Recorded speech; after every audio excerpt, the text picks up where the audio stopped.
बेटा 31 मार्च के बाद चैत महीना चालू हो जाता है, मेरे गांव में चैत की कटाई होती है, मुझे काटने जाना है।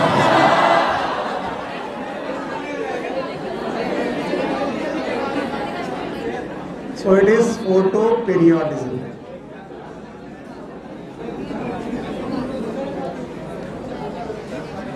Okay, so it is a photoperiodism. Photoperiodism समझने के पहले you have to understand about the act of flowering.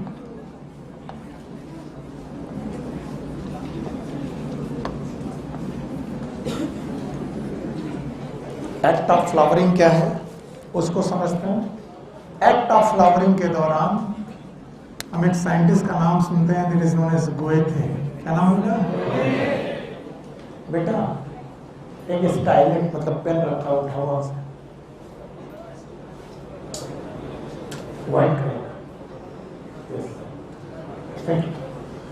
तो एक साइंटिस्ट कौन हुए? गोएथे।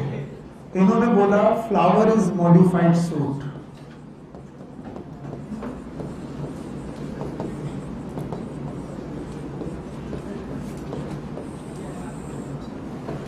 फ्लावर एक प्रकार की मॉडिफाइड सूट है। What it means? बोलते हैं पौधों में underground it is known as root, above the ground it is known as shoot, और इस सूट पोर्शन में एपिकल मेरिस्टम पाए जाते हैं। These are known as apical meristems.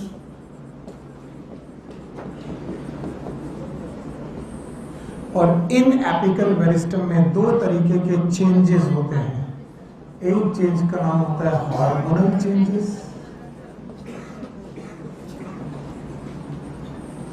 और दूसरे तरीके के changes they are known as structural changes. So there are two type of changes, one is known as hormonal changes, another one is structural changes. कहां पर हुए? Root में कि suit में? सूट में भी। और ये जो एपिकल मेरिस्टम है it is change into flower primordia. Flower primordia, ये फ्लावर प्राइमोर्डिया नाम के स्ट्रक्चर में बदल जाता है। चलिए जवाब दीजिए, साइंटिस्ट का नाम? फ्लावर इज मॉडिफाइड सूट के पास मेरिस्टम एपिकल। एपिकल मेरिस्टम में कितने बदलाव? एक हार्मोनल, दूसरा स्ट्रक्चरल। हार्मोनल और स्ट्रक्चरल चेंजेस होने की वजह से याद करना क्या बनी? Flower primordia are those tissue which are undifferentiated but distinct. ऐसे टिश्यू जो डिफरेंशिएट नहीं हुए लेकिन जिनकी डेस्टिनी क्लियर है। एंड डेस्टिनी क्लियर ये है कि आगे चल के क्या बनाएंगे? फ्लावर। जैसे मैं बोलता हूँ लीफ, बोलूँ लीफ प्राइमोर्डिया, क्या बनाएगा? लीफ। ब्रांच प्राइमोर्डिया, तो वैसे फ्लावर प्राइमोर्डिया क्या बनाएगा? फिर बोलते हैं इस फ्लावर प्राइमोर्डिया में एक दिन बनती है बड। क्या बनती है? और बड में होती है एंथेसिस, ये खिलती है। एंथेसिस का मतलब खिल जाना, और एंथेसिस से बनता है फ्लावर। बोलो क्या बनता है? फ्लावर। तो ये फ्लावर का बन जाना एपिकल मेरिस्टम से, एपिकल मेरिस्टम से फ्लावर का बन जाना, it is known as act of flowering. Act of flowering बोलते हैं। इस एक्ट ऑफ फ्लावरिंग के लिए एवरी प्लांट नीड्स सनलाइट।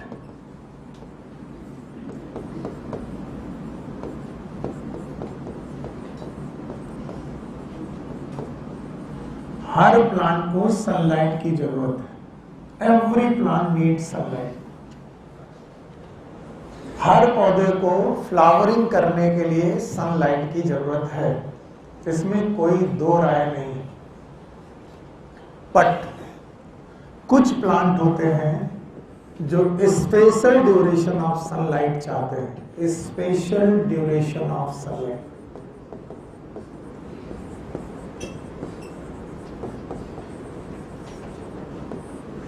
और इस स्पेशल ड्यूरेशन ऑफ सनलाइट को हम लोग बोलते हैं फोटो पीरियड।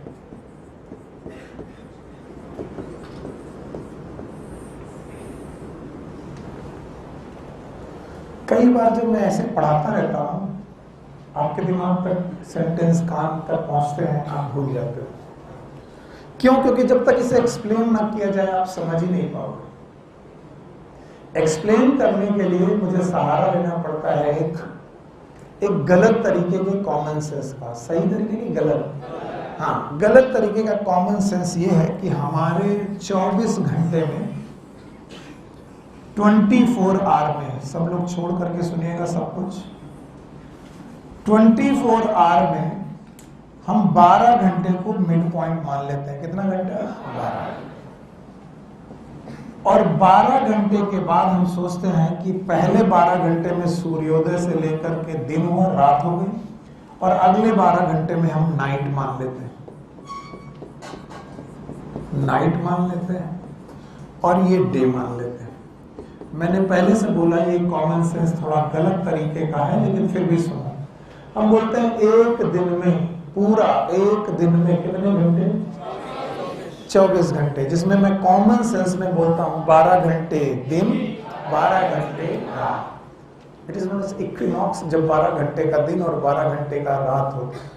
पर हम सब अपने अपने एक्सपीरियंस से जानते हैं कि सर्दियों में रातें दिन, गर्मियों में रातें दिन। नहीं समझ में आया? आजकल क्या हो रहा है? रातें बड़ी, दिन। तो बोलते हैं कई बार ऐसा होगा कि आपको दिन छोटे मिलेंगे।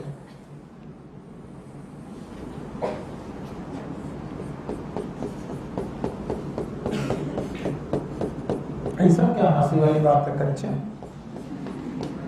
रातें दिन में ऐसा कहाँ हंस रहे हैं? हाँ, रात दिन से कोई लेना देना है?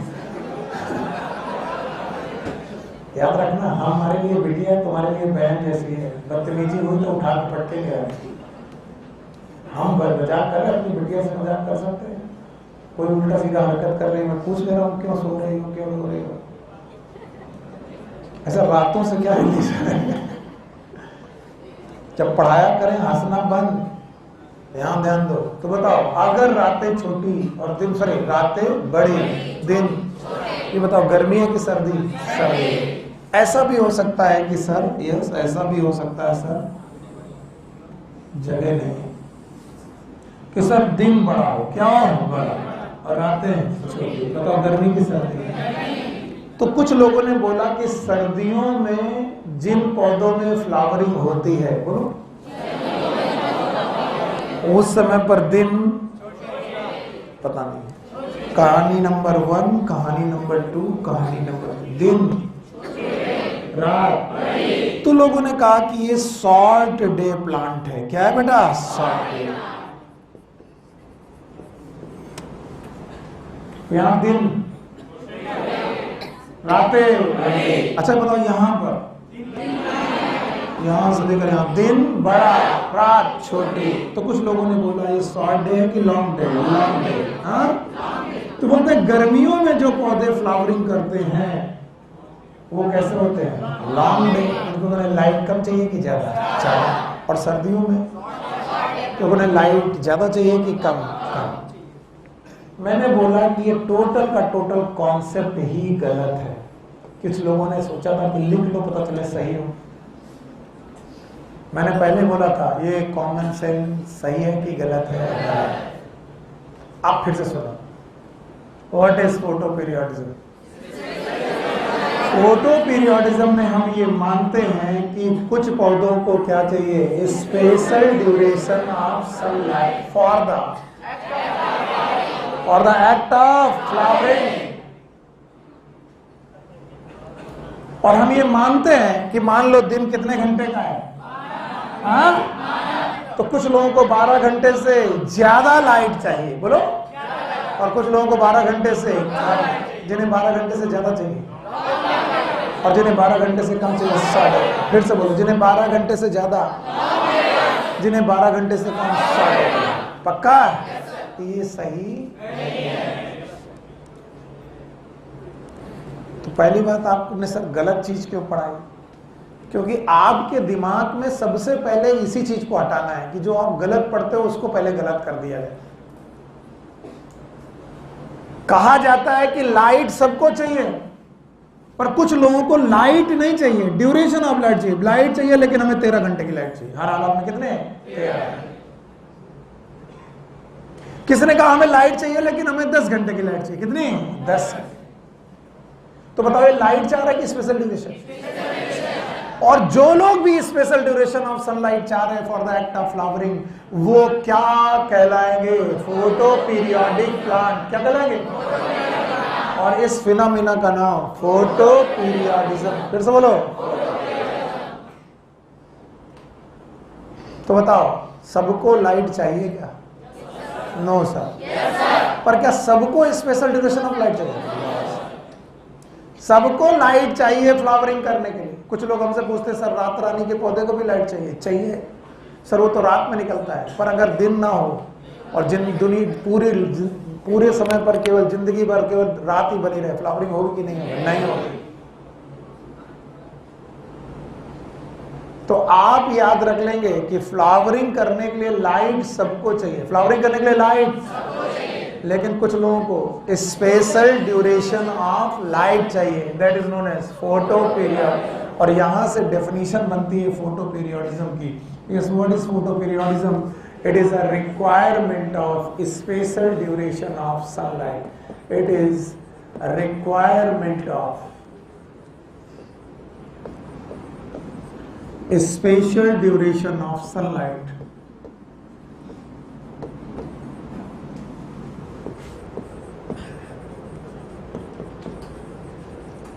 for act of flowering.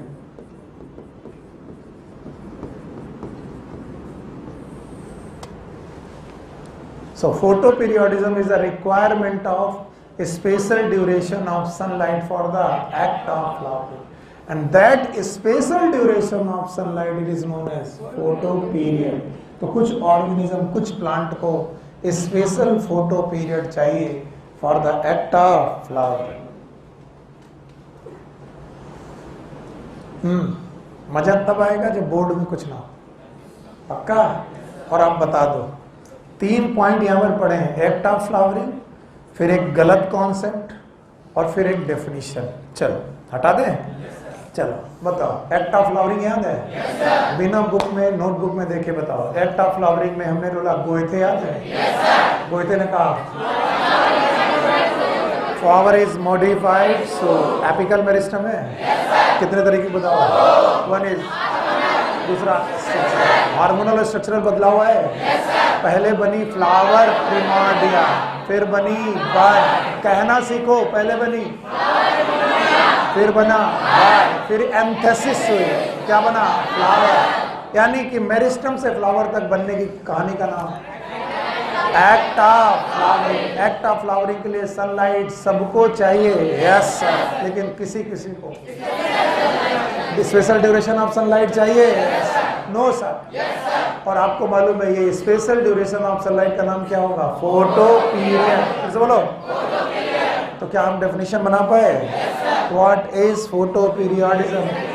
It is a phenomena, it is a where it is requirement of special duration of sunlight for the act of flowering, जिसमें एक गलत कॉन्सेप्ट ज्यादातर समय बच्चे पढ़ जाते हैं और उसमें वो 12 घंटे को क्रिटिकल मानते हैं। क्या मानते हैं? 12 घंटे। और वो मानते हैं 12 घंटे से ज्यादा तो लॉन्ग डे, 12 घंटे से कम पक्का? बताओ ये कॉन्सेप्ट सही है कि गलत? आइए आगे बढ़ते हैं। बोलते हैं फोटो पीरियोडिज्म के हिसाब से, फोटो पीरियोडिज्म की बेसिस पर the plant are of 3 type. 1 is known as long day plant,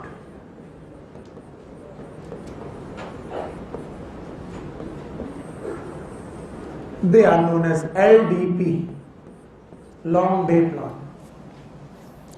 There are some plant which are known as short day plant.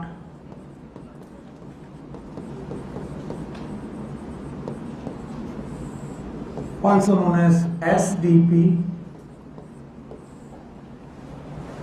And there are a third kind of plant, they are known as day neutral plant.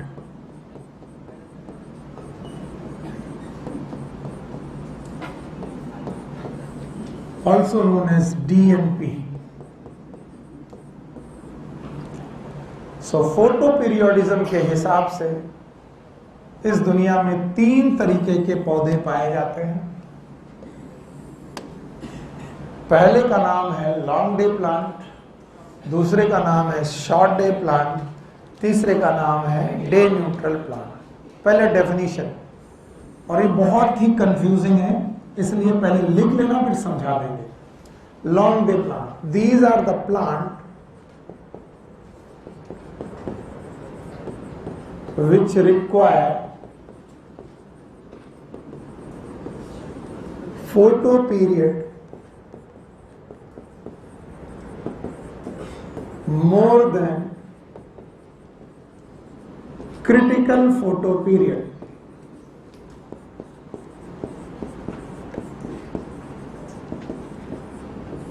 for act of flowering.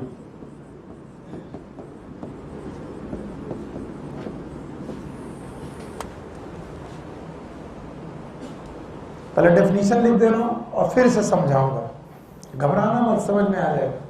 Now the short day plant, they are the plants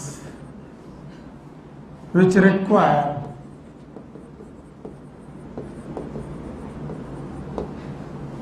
photo period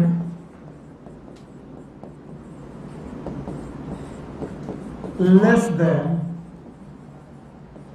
critical photo period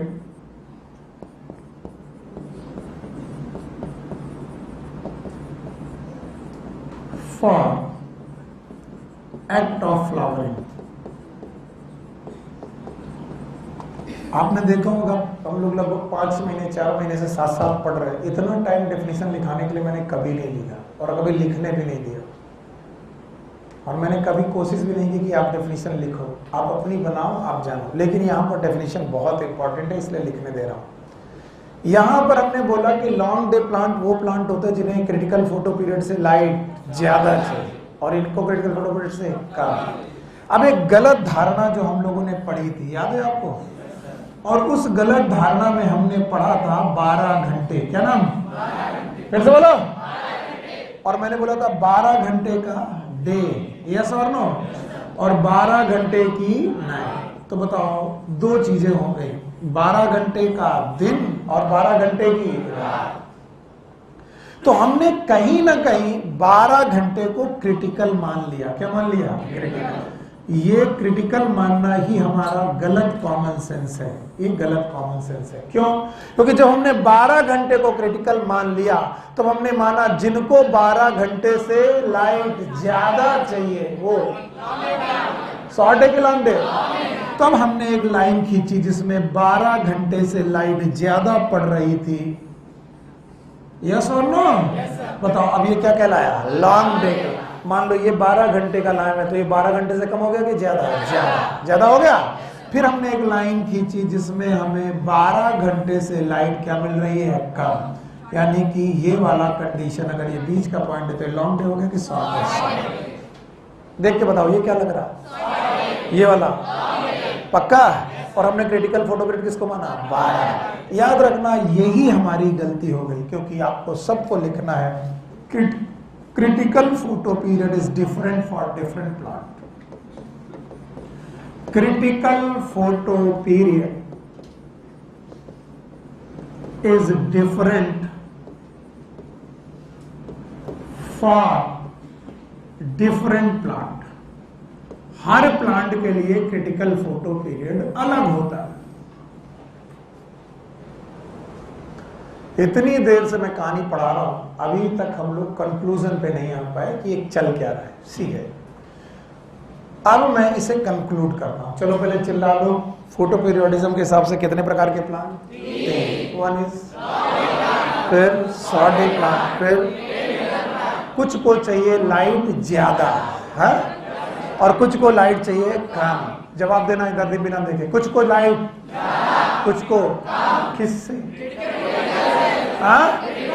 कुछ को critical photo period से ज्यादा और कुछ को पक्का और हमसे गलती हुई, हमने क्रिटिकल फोटो पीरियड किसका मान लिया? 12। तो हमने माना किसको चाहिए 12 से ज्यादा और कुछ को चाहिए 12 से कम। तो बताओ 12 से ज्यादा तो और 12 से कम तो इसका मतलब कोई पौधा 13 घंटे में फ्लावरिंग कर रहा है तो हमें हमारे हिसाब से लॉन्ग डे प्लांट, और कोई पौधा अगर 11 घंटे में फ्लावरिंग शॉर्ट डे, जो कि सही है कि गलत है? क्योंकि क्रिटिकल फोटो पीरियड हमने यहाँ कर दिया है फिक्स। क्या कर दिया?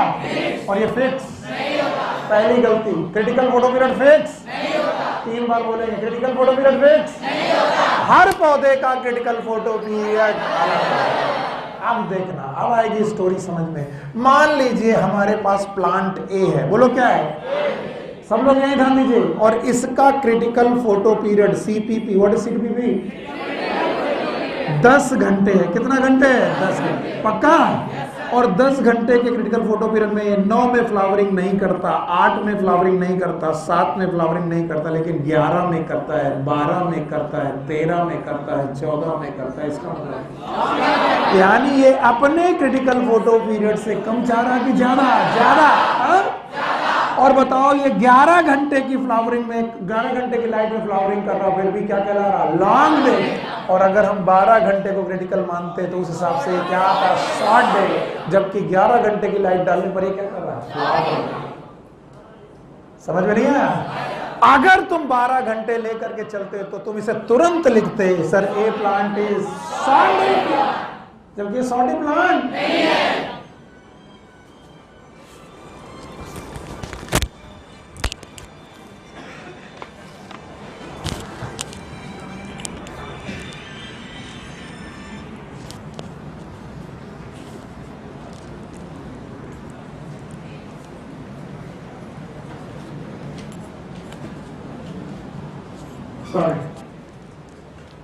सो बताओ इसमें 12 घंटे क्रिटिकल है कि नहीं है? नहीं है। क्रिटिकल का मतलब अपने क्रिटिकल। तो बताइए अगर तुमने 12 वाली कहानी होती तो 11 घंटे में फ्लावरिंग करने वाला बंदा आपको क्या लगता? शॉर्ट। पर ये क्या निकला?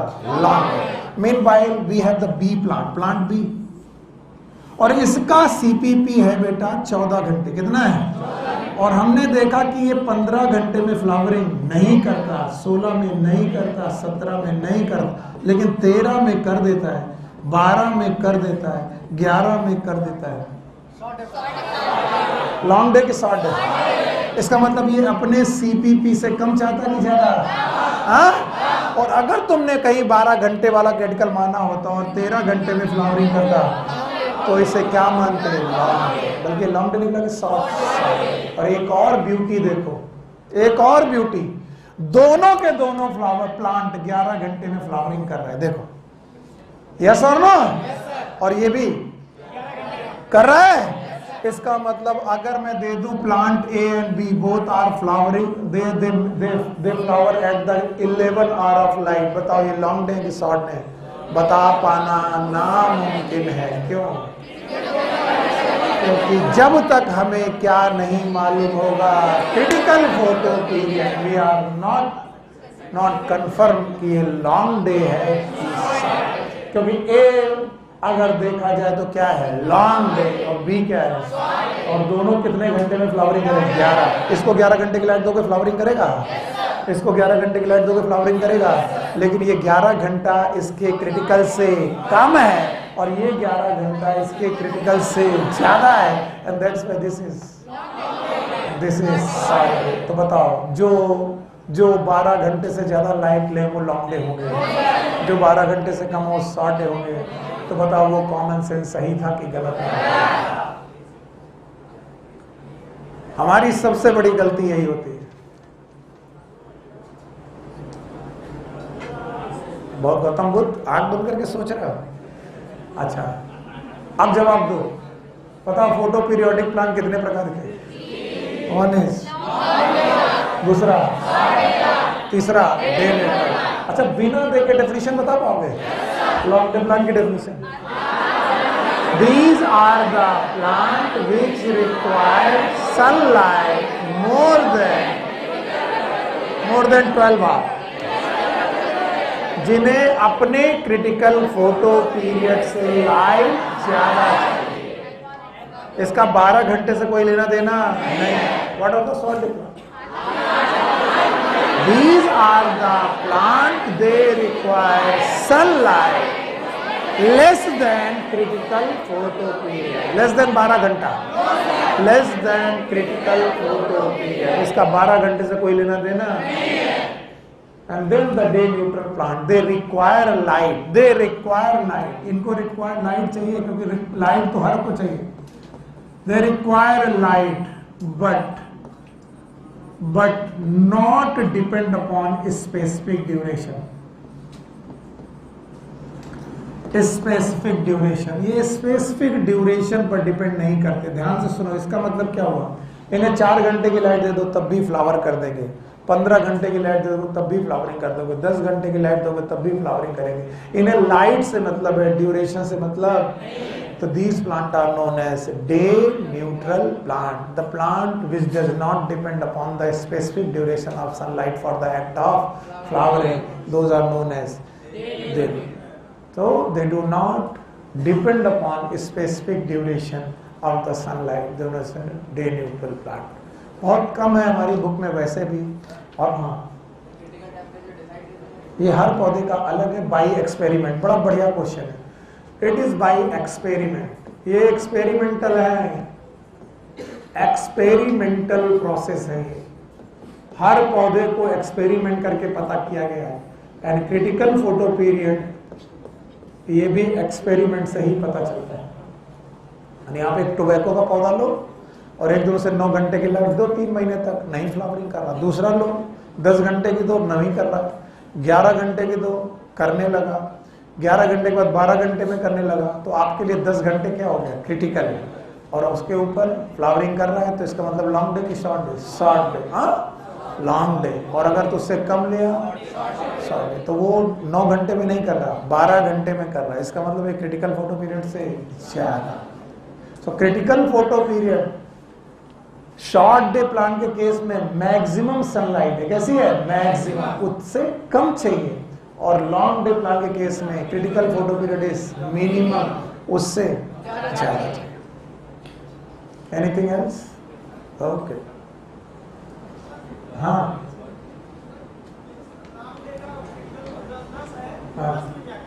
फ्लावरिंग अपने क्रिटिकल पे फ्लावरिंग करेगा. क्रिटिकल पे फ्लावरिंग करेगा और क्रिटिकल से ज्यादा पे फ्लावरिंग करेगा. 10 और मोर देन 10. और किसी का क्रिटिकल अगर 14 है तो 14 में फ्लावरिंग करेगा और उससे कम में करेगा, 15 में नहीं करेगा, 14.1 में नहीं करेगा. ठीक? यस. सो मैं इसे मिटा दो. हाँ बताओ, कितने तरीके के प्लांट? 3 है. तीनों के नाम बता पाओगे? बोलो. Long day plant, short day plant, day plant. Long day plant का definition, plant requires sunlight more than. क्या है? क्रिटिकल फोटो पीरियड से ज्यादा लाइट चाहते हैं? अच्छा. शॉर्ट डे प्लांट जानते हो? They require sunlight for more than, less than. Now day neutral जानते हो? What is neutral? They depend upon sunlight, but not depend upon specific duration. Yes or no? Yes sir. तो बताओ, 3 तरीके के plant हो गए? Yes. अब देखो भाई, इनका एक क्वेश्चन कि सर कैसे पता चलेगा? सो बाय एक्सपेरिमेंट. और एक्सपेरिमेंट के दौरान ही ये पता किया गया. Everyone here? एक्सपेरिमेंट के दौरान इन्होंने एक लॉन्ग डे प्लांट देखा. कौन सा प्लांट? जिसका क्रिटिकल फोटो पीरियड 10 आवर था. कितना? अगर उसे आप 11 घंटे की लाइट दो, फ्लावरिंग करता था. 12 घंटे की लाइट दो, फ्लावरिंग करता था. 13 घंटे की लाइट दो, फ्लावरिंग करता था. And so on. तो इन्होंने बाय एक्सपेरिमेंट एक इस प्रोसेस को किया. देखना क्या किया. ये एनसीईआरटी में नहीं लिखा है, पर इसका रिजल्ट एनसीईआरटी में लिखा है. सो जो मैं ये पढ़ा रहा हूं, ये थोड़ा सा एक्स्ट्रा है, लेकिन इसका रिजल्ट एनसीईआरटी में लिखा है, तो आपको समझना पड़ेगा क्या हुआ. इन्होंने क्या किया? कंडीशन नंबर 1 ली, और इस कंडीशन नंबर 1 में इन्होंने एक पौधे को 12 घंटे का लाइट दिया कॉन्टिन्यूअस. जिसका क्रिटिकल फोटो पीरियड 10 घंटे का था, उसे 12 घंटे की लाइट दी और इसके बाद नाइट दे दी. ये नाइट ड्यूरेशन थी। बताइए इस दौरान पौधा फ्लावर किया होगा कि नहीं? यस और नो? कितने घंटे की लाइट दी? 12 घंटे। मैंने बोला ना इसका क्रिटिकल फोटो पीरियड कितना था? 10। यस और नो? जवाब चाहिए मुझे, यस और नो? अगर मैं इसे 12 घंटे की लाइट दूं फ्लावरिंग करेगा? यस सर, क्योंकि इसका क्रिटिकल फोटो पीरियड कितना है? 10। क्या हो गया? चला गया? बुलाओ बोर्ड की करूंगा, मतलब रिकॉर्डिंग सही चलेगी? नहीं चलेगी? बुलाओ भैया बुलाओ, ऑनलाइन वाले बच्चे परेशान हो जाएंगे। तो बेटिया ऐसा कहा है इसमें कूद पड़ी। उन्होंने क्या किया? पैर लगा दिया।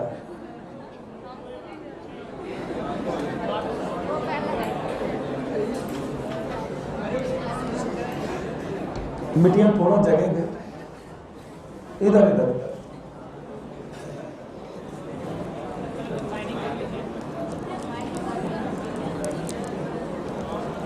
हटो।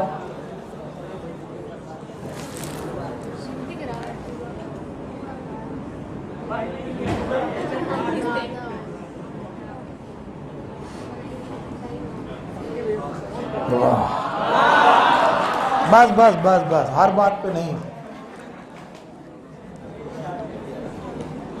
अच्छा चलो हो गया, कर दिया। तो इन्होंने पहला एक्सपेरिमेंट किया कि 10 घंटे वाले का जिसका क्रिटिकल फोटो पीरियड अभी सही चल रहा है, 10 घंटे की जिसको क्रिटिकल फोटो पीरियड चाहिए था उसे 12 घंटे लाइट दी, तो 11 भी दी जाती तब भी फ्लावरिंग, 12 में भी फ्लावरिंग किया उसने। अब उन्होंने देखो दूसरा एक्सपेरिमेंट किया, अब की बार उन्होंने लाइट दी 13 घंटे की। कितने घंटे की? आपको क्या लगता है फ्लावरिंग करेगा कि नहीं करेगा? करेगा। फिर से सर फ्लावरिंग किया। ओके अच्छा बताओ, अब मैं तीसरा एक्सपेरिमेंट कर रहा हूं। अगर इसे 12.5 घंटे की लाइट दी जाती, कितनी? 12.5 आवर। बताइए फ्लावरिंग करता कि नहीं करता? 12 घंटे में, 13 घंटे में, 12.5 घंटे में करेगा? बिल्कुल सही कहा सर, ये फ्लावरिंग करेगा। पर इन्होंने वो प्लांट जो 12.5 घंटे में फ्लावरिंग कर रहा था उसे आधा घंटा लाइट और देते, कितना? तो बताओ फ्लावरिंग करता? Yes sir. नहीं? राजन सर हिलाने के पहले सोच लिया करो, करता कि नहीं करता? अब इन्होंने क्या किया, 12.5 घंटे के बाद इसे रात में आधा घंटे के लिए डिस्टर्ब कर दिया। यानी इस रात में इन्होंने ब्रीफ पीरियड ऑफ लाइट डाला, वो भी आधे घंटे के लिए डाला। तो देखा जाए 13 घंटे में फ्लावरिंग हो जानी चाहिए? नो सर, क्योंकि 13 घंटे में फ्लावरिंग करता था, अभी तुमने कितना डाला? 12.5 और आधा घंटा और, तो टोटल 13 डाला। तो 13 घंटे में इसको फ्लावरिंग करना चाहिए था कि नहीं? करना चाहिए। वो करता है? यस और नो? भैया फ्लावरिंग नहीं हुई। ये एक्सपेरिमेंट में पता चला। किसमें? एक्सपेरिमेंट कि बोले वो पौधा जिसका क्रिटिकल फोटो पीरियड 10 घंटे है, जो 11 घंटे, 12 घंटे, 13 घंटे की लाइट में फ्लावरिंग कर लेता है, कॉन्टिन्यूअस 12 घंटे लाइट दो फ्लावरिंग कर लेगा, कॉन्टिन्यूअस 13 घंटे लाइट दो फ्लावरिंग कर लेगा, कॉन्टिन्यूअस 12.5 घंटे लाइट दो फ्लावरिंग कर लेगा। लेकिन तुमने 12.5 घंटे लाइट देने के बाद उसकी नाइट डिस्टर्ब कर दी। क्या? और नाइट डिस्टर्ब करते ही फ्लावरिंग नहीं। तो वैज्ञानिकों ने कहा कि फ्लावरिंग के लिए जितना डे स्टिमुलस जरूरी है, जितना डे का स्टिमुलस जरूरी है, उतना ही नाइट का स्टिमुलस भी जरूरी है। और कुछ लोगों ने कहा कि night stimulus is more required, night जरूरी है और ज्यादा जरूरी है। इसीलिए इन पौधों के नाम बदलने चालू कर दिए गए और बोला गया जो पौधे एक्चुअली लॉन्ग डे प्लांट है, क्या नाम है? एक्चुअली उन लॉन्ग डे प्लांट का नाम होना चाहिए short night plant. Short day, क्योंकि अगर दिन लंबे तो रातें छोटी। और इसीलिए जो बेटा लॉन्ग डे प्लांट, सॉरी जो शॉर्ट डे प्लांट थे, बोलो क्या थे? शॉर्ट डे प्लांट, उनके लिए बेटा जरूरी हो गया नाम, बताओ क्या रखा गया? Long night plant. फिर से बोलो, यानी हम क्या डिस्टर्ब नहीं कर सकते, हाँ। और इस वजह से फिर नई डेफिनेशन फोटो पीरियोडिज्म की बनानी पड़ी, पुरानी की नहीं। और उन्होंने कहा ना अकेले नाइट जरूरी, ना अकेले डे जरूरी, हमें दोनों जरूरी। एक चाहिए कि दोनों? और there is a relative duration of day and night. बोलो क्या? Relative duration of day and night.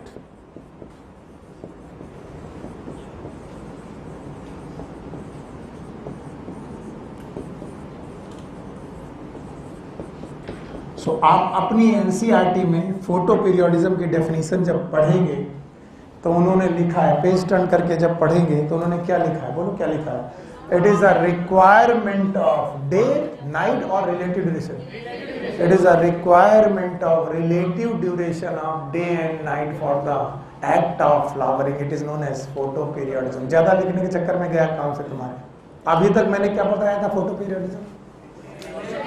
It is a requirement of specific duration of life, पक्का? For the act of।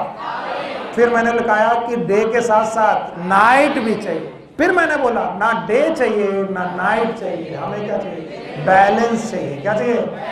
Day भी चाहिए, नाइट भी चाहिए। तो रिलेटिव ड्यूरेशन ऑफ किसका? Day और नाइट का रिलेटिव ड्यूरेशन चाहिए। और किसके लिए चाहिए? फ्लावरिंग के लिए। तो व्हाट इज फोटो पीरियोडिज्म? तो एनसीईआरटी की डेफिनेशन, जो नई डेफिनेशन मानती है, वो ये है, it is a requirement of, it is a requirement of relative duration of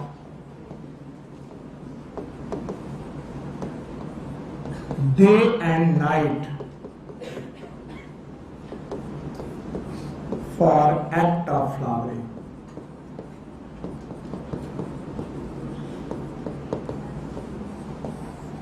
This is the main definition of photoperiodism which is given in your NCERT.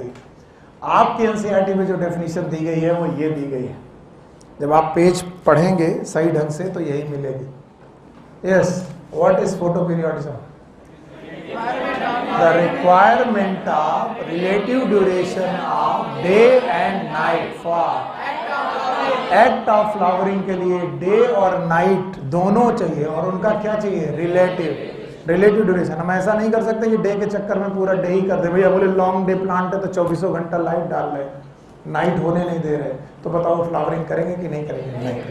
So we need day as well as night. और उनका क्या चाहिए? Relative duration. इसीलिए long day plant का दूसरा नाम short night और short day plant का दूसरा नाम लॉन्ग नाइट। और डे न्यूट्रल को लाइट की जरूरत नहीं थी, फिर लाइट की जरूरत थी लेकिन स्पेसिफिक ड्यूरेशन ऑफ लाइट की जरूरत नहीं।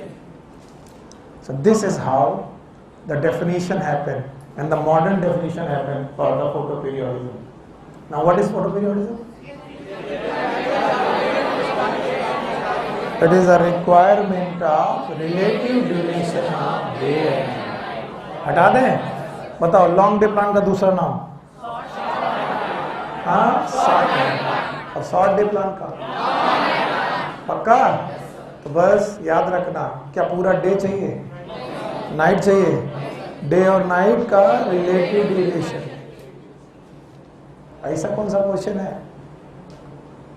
चलो भाई, तो थर्ड इज, तीसरा पॉइंट, लोगों ने कहा कि लाइट एक स्टिमुलस है।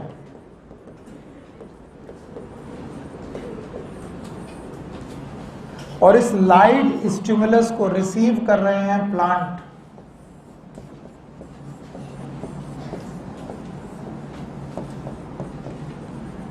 And plant does not have the brain and not the receptor, तो प्लांट को कैसे पता चल रहा कि लाइट एक्चुअली हमारे पास आ रही है?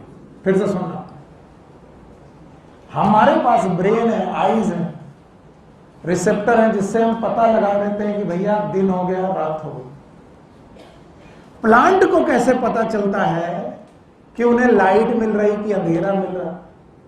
तो वैज्ञानिकों ने एक और एक्सपेरिमेंट किया, लगाने के लिए कोशिश किया कि लाइट स्टिमुलस को, कौन से स्टिमुलस को? लाइट स्टिमुलस को पकड़ने वाले रिसेप्टर कहां पर होते हैं पौधों में? Where the receptors are present. ध्यान सुनो, फिर से सोच के देखो, प्लांट के पास ब्रेन, देखा जाए आईज, फोटो रिसेप्टर नहीं है, तो प्लांट को कैसे पता चल रहा कि लाइट आ रही है, दिन हो रहा है कि रात हो रहा, कैसे पता चल रहा? तो वैज्ञानिकों के दो मत, दो तरीके के ग्रुप बने वैज्ञानिकों के।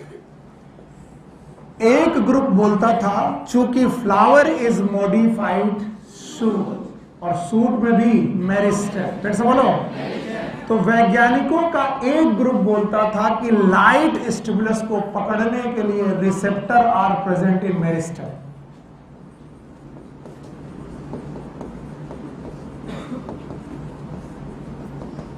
क्योंकि उनका मानना था कि यही मेरिस्टेम आगे चल के फ्लावर बनेगा, तो जो फ्लावर बन रहा है उसी के पास लाइट को पकड़ने के रिसेप्टर होने चाहिए। और दूसरे वैज्ञानिक थे जो ये मानते थे कि भले फ्लावर भाई बन रहा हो मेरिस्टेम से, लेकिन उनको रिसेप्टर कहां मिलेंगे? कहां पर? लीफ। तो रिसेप्टर प्रेजेंट इन लीफ। तो दो तरीके के वैज्ञानिकों के मत थे। बताओ, लाइट को पकड़ने के लिए पौधों में रिसेप्टर कहां कहां हो सकते हैं? या तो मेरिस्टेम या तो लीफ। तो कुछ वैज्ञानिक क्या मानते थे और कुछ मेरिस्टेम मानने वालों का अपना मत था। उनका मत था कि भाई जब फ्लावर किससे बनता है? मेरिस्टेम से, तो वही लोग लाइट को पकड़ते होंगे और फ्लावर को बदल देते होंगे। दो चेंजेस करते हैं, हार्मोनल है, स्ट्रक्चरल। पर कुछ वैज्ञानिकों ने कहा नहीं नहीं, भले ही बेटा फ्लावर बनता है मेरिस्टेम से, लेकिन उस लाइट को पकड़ने के लिए मेरिस्टेम नहीं, क्या चाहिए? लीफ। एक्सपेरिमेंट किए गए। क्या किए गए? पहला एक्सपेरिमेंट, एक्सपेरिमेंट 1, इन्होंने एक गमले में एक पौधा लिया। वो पौधा था लॉन्ग डे। क्या था? LDP। What is LDP? और उस पौधे की सारी पत्तियां गिरा दी, लेकिन मेरिस्टेम जिंदा रखा।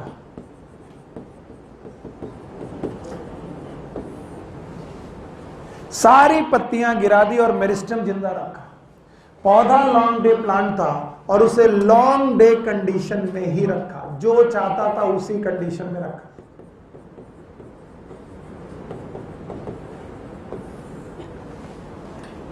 फ्लावरिंग नहीं हुई।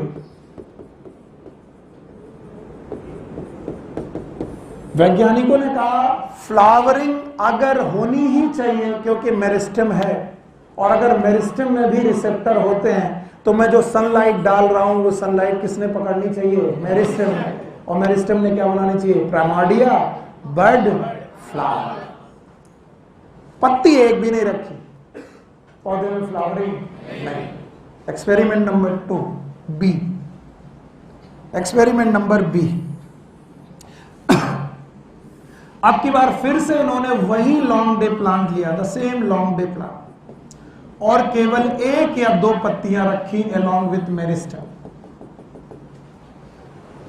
1 या 2 पत्तियां रखी अलोंग विथ मेरिस्टेम। यह पौधा था लॉन्ग डे प्लांट, और इसे लॉन्ग डे कंडीशन में ही रखा गया। किस कंडीशन में? और भैया यहां पर फ्लावर बन गया। तो लोगों ने कहा कि अगर मेरिस्टेम ही चाहिए होता और रिसेप्टर मेरिस्टेम में ही प्रेजेंट थे, तो यहां मेरिस्टेम थी, लीफ थी कि नहीं थी? तो बताओ, अगर केवल मेरिस्टेम में रिसेप्टर होते तो बिना लीफ के भी फ्लावरिंग होनी चाहिए। लेकिन लोगों ने कहा नहीं, बिना लीफ के फ्लावरिंग नहीं होती, क्योंकि लाइट को रिसीव करने के लिए रिसेप्टर कहां पर प्रेजेंट है? लीफ में। और फिर लोगों ने थ्योरी दी कि भैया लीफ में एक पिगमेंट पाया जाएगा, नाम है फाइटोक्रोम। साइटोक्रोम। और ये फाइटोक्रोम नाम का पिगमेंट ही सनलाइट को रिसीव करेगा। किसको? और सनलाइट को रिसीव करने के बाद एक हार्मोन बनाएगा, नाम है फ्लोरिजेन। फिर से बोलो। और ये फ्लोरिजेन नाम का जो हार्मोन है ये हाइपोथेटिकल था। कैसा? वैज्ञानिकों ने सोचा था, मिला कभी नहीं, उन्हें कभी नहीं ढूंढ पाए। उन्होंने माना कि जब सनलाइट पत्तियों में पड़ती है तो पत्तियों में मौजूद उस सनलाइट को रिसीव करता है, और रिसीव करने के बाद एक हार्मोन बताता है, नाम बताओ? फ्लोरिजेन। फ्लोरी मतलब फ्लावर, जेन मतलब जनरेट करने वाला। और यही फ्लोरिजेन पत्तियों से मूव करते हुए मेरिस्टेम में जाता है। कहां पर? और दो चेंज करता है। एक कौन? Hormonal change. फिर से बोलो। फिर से बोलो। तो मुझे किसी ने नहीं पूछा कि कौन सा हार्मोनल चेंज? फ्लोरिजेन का हार्मोनल चेंज। तो पत्तियां सनलाइट को रिसीव करती हैं किसके द्वारा? और लीफ के द्वारा। पर किसके द्वारा? फाइटोक्रोम। और क्या बनाती है? फ्लोरिजेन। कहां? लीफ में। और लीफ से फ्लोरिजेन बना के कहां मूव कराती है? Meristematic tissue. और वहां पर कितने चेंज आते हैं? दो। पहला चेंज, यही वो हार्मोनल चेंज है जो उसमें क्या बना देता है? प्रिमार्डिया। क्या बनाता है? फिर क्या बनती है? बड। और फिर बोला गया क्या फ्लोरिजेन कभी ढूंढा गया? नो। बोलते हैं एक हार्मोन जो फ्लोरिजेन जैसा बिहेव कर सकता है, it is gibberellins. Gibberellins can behave like फ्लोरिजेन,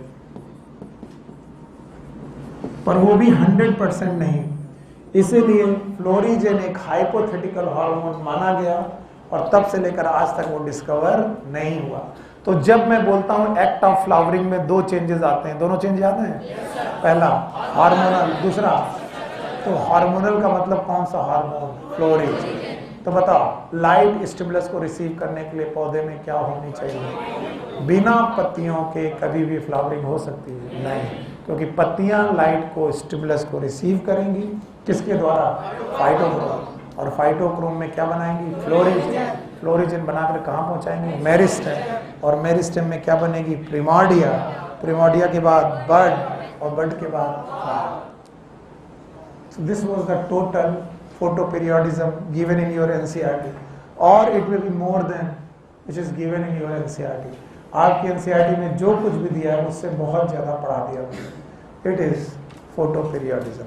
ये बात और है कि फाइटोक्रोम दो प्रकार के, एक PR और एक PFR। ये सब कोर्स में नहीं है इसलिए मैं पढ़ाऊंगा नहीं। One is known as phytochrome red और एक फाइटोक्रोम फार रेड, और इनकी अपनी थ्योरी ही अलग है। तो जब ये चैप्टर से पोर्शन ही हटा दिया गया और एनसीईआरटी में ये दिया ही नहीं है, so we are not going to discuss. कभी जरूरत पड़ी क्वेश्चन में देन आई विल डिस्कस। इसलिए मेरी रिवीजन क्लासेस छोड़िएगा मत, क्योंकि पिछले कुछ 5-7 साल पहले एक क्वेश्चन आया हुआ है, उसको मैं एक्सप्लेन करूंगा। किसमें? रिवीजन। एनसीईआरटी में नहीं दिया है, and that's why I will not discuss it in NCERT. So photoperiodism अंततः क्या समझा गया? क्या है डेफिनेशन फोटोपीरियोडिज्म की? It is a relative duration of sunlight which is required for act of flowering. पक्का? पहले की डेफिनेशन क्या थी? Special duration of light. और कितने प्रकार के लोग? 3। 2? एक और long day, short day, day में। याद है? लॉन्ग डे प्लांट LDP है, शॉर्ट डे प्लांट SDP है, DNP is day neutral plant. Okay, one thing बताइए, long day, short day, day neutral plant के बाद हम लोगों ने पढ़ा कि लाइट स्टिमुलस जितना जरूरी है नाइट भी उतना जरूरी है। इसलिए लॉन्ग डे प्लांट का दूसरा नाम शॉर्ट नाइट प्लांट और शॉर्ट डे प्लांट का लॉन्ग नाइट प्लांट। पक्का? फिर स्टिमुलस को ढूंढा गया। लाइट स्टिमुलस को पकड़ने के लिए रिसेप्टर चाहिए। कितने मत थे? एक ने कहा कौन सही निकला? लीफ में क्या होता है? फाइटोक्रोम। सनलाइट रिसीव करते हैं? फाइटोक्रोम सनलाइट रिसीव करके एक पिगमेंट बनाते हैं, एक हार्मोन बनाते हैं जो कि डिस्कवर नहीं हुआ, हाइपोथेटिकल है। नाम बताओ। फ्लोरीन जो बनता लीफ में मूव मेरिस से और वहां जाकर के फ्लावर बनाता है। कोई एक हार्मोन जो फ्लोरिजेशन में जिब्रेलिन। बोलो कौन? Thank you very much. And now the next topic is vernalization.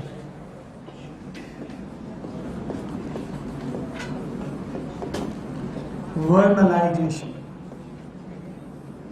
also known as springization.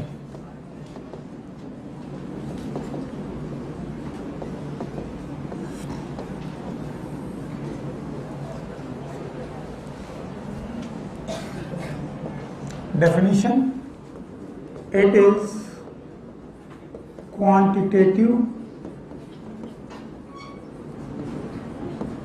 and qualitative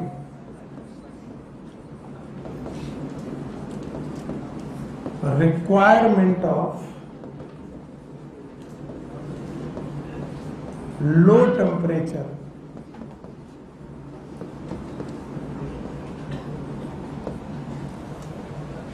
for act of flowering.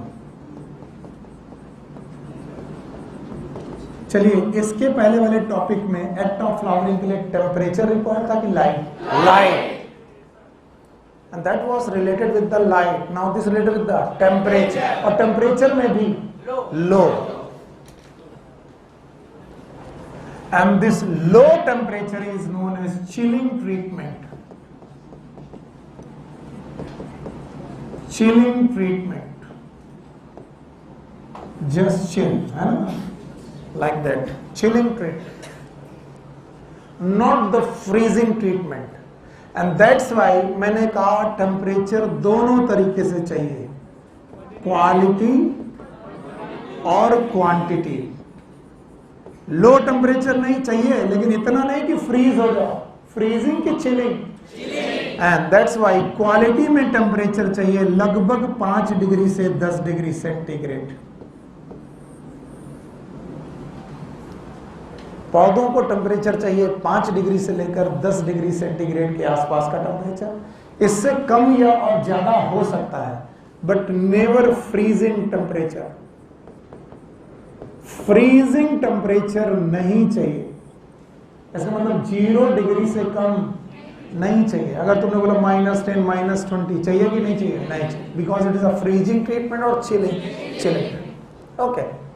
And quantity में चाहिए फॉर 1 वीक टू 1 मंथ और 2 मंथ, कभी कभी 2 महीने तक। यानी ये ट्रीटमेंट किसी भी पौधे को मिनिमम कितना चाहिए? 1 हफ्ते, अब मैक्सिमम 1 से 2 महीने तक कॉन्टिन्यूअस। कॉन्टिन्यूअस कितने हफ्ते?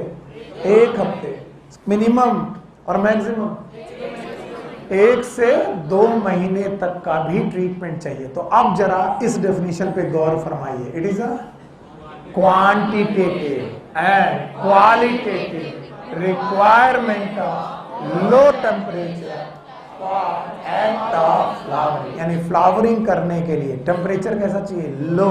और लो किस रेस्पेक्ट में? 2, क्वांटिटी के रेस्पेक्ट में भी, क्वालिटी में कितना? 5 से 10। कभी कोई बोले सर 15 डिग्री तक चलेगा, चल जाएगा। कोई बोले सर 2 डिग्री तक चलेगा, चल जाएगा। लेकिन जनरली 5 से 10। कोई बोले सर 15 डिग्री में चलेगा, चलेगा, क्योंकि चिलिंग चाहिए। लेकिन जनरली कितना? 5 से 10। बोले सर 1 हफ्ते में चलेगा, बोले कुछ पौधों में चल सकता है, सारे पौधों में, और कुछ पौधों में 1 महीना 2 महीने। तो it depend upon the plant कि वो प्लांट कैसा है। So now what is vernalization? बोलो।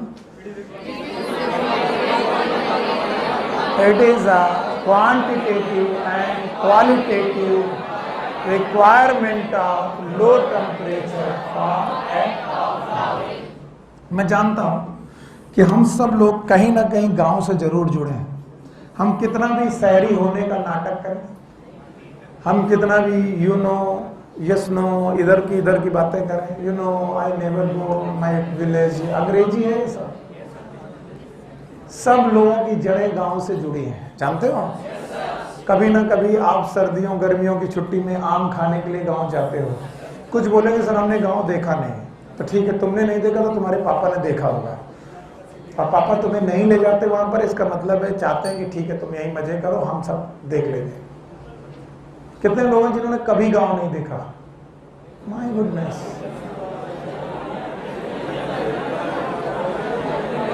बिटिया कहाँ रहती हो? खड़ी हो, खड़ी हो। अरे ऐसे चुप रहो, कानपुर। हाँ,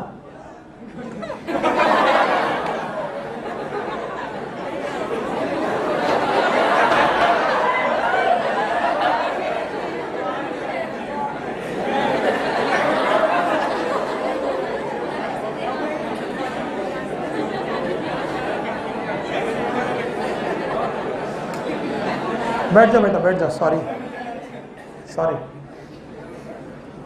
कुछ क्वेश्चन करते अब नहीं कर पाएंगे तुम्हारी बदतमीजी की वजह से। बदतमीज वो तो मैं जानता हूं भाई, लेकिन तुम, हम पूछ रहे तो तुम क्या बता रहे हो? तुम्हारा नाम जानवी है?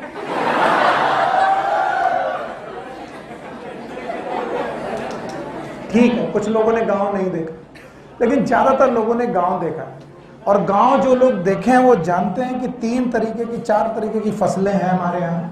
एक है रबी, इट्स नॉट रबी, खरीफ, जायद एटसेट्रा। इसके आगे मुझे नहीं पता। हाँ, बस 3 ही होती हैं।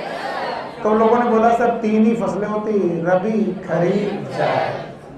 तो अगर मैं पूछूं रबी क्या है, खरीफ क्या है, जायद क्या है, तो हो सकता है आपकी थोड़ा सा हालत खराब हो जाए। आपको आता है, thank you very much. Class को डिस्टर्ब मत करिए। अब ध्यान सुनो, इसको हटाने के बाद मैं तुमको एक कहानी सुनाऊंगा जिसको तुम लिख नहीं पाओगे। सुनोगे तो अच्छा रहेगा। हटा दें इसे। अभी इसमें एक शब्द लिखा हुआ है, बोलो स्प्रिंगाइजेशन। इसे याद रखना कि मैंने लिख रखा है। आगे सुनते हैं। बोलते हैं वीट, मेज और राई या इस तरीके के ग्रेन्स एटसेट्रा, वीट, राई, मेज, इनकी 2 वैरायटीज हैं मार्केट में, और ये डिपेंड करती है हमारे फसलों के प्रकार पर। इनमें से 2 वैरायटी में एक वैरायटी का नाम है विंटर वैरायटी और दूसरे का नाम है स्प्रिंग वैरायटी, वसंत ऋतु की वैरायटी। विंटर मतलब जाड़े की variety. Spring variety, sorry, winter variety sometime also known as autumn variety. शरद ऋतु, ऑटम। ऋतुएं 6 हैं। आपको जाड़ा, गर्मी, बरसात 3 मालूम है, टोटल 6 ऋतुएं होती हैं। उनमें से शरद ऋतु की वैरायटी है विंटर वैरायटी और वसंत ऋतु की वैरायटी है स्प्रिंग वैरायटी। एकदम ध्यान से सुनना। ये बहुत नॉर्मल बात है कि हम सब जानते हैं गर्मियों की छुट्टियां मई जून, ये वो समय है जब फसल कट रही होती है। सुना है? आप गर्मियों में जाते हो आम खाने, मई जून होता है। जून जुलाई में होती है बारिश, यस और नो? और इसी बारिश के बाद किसान अपने खेत को जोतता है, प्लॉ करता है। तो ये कोई अगस्त सितंबर का महीना रहा होगा, अगस्त और सितंबर का वो महीना रहा होगा। प्लीज मजाक मत करना और मेरे साथ रहना, तभी समझ में आएगा। जब बंदे ने फसल डाली, यानी कि जुताई करने के बाद बुआई की, बुआई करने का टाइम अगस्त सितंबर के आसपास था। कोई एक किसान है, किसान का नाम रामू है, let's suppose is a Ramu किसान, जिसने गेहूं की फसल अगस्त सितंबर में सीड किया, मतलब बो दी। ओके, धान,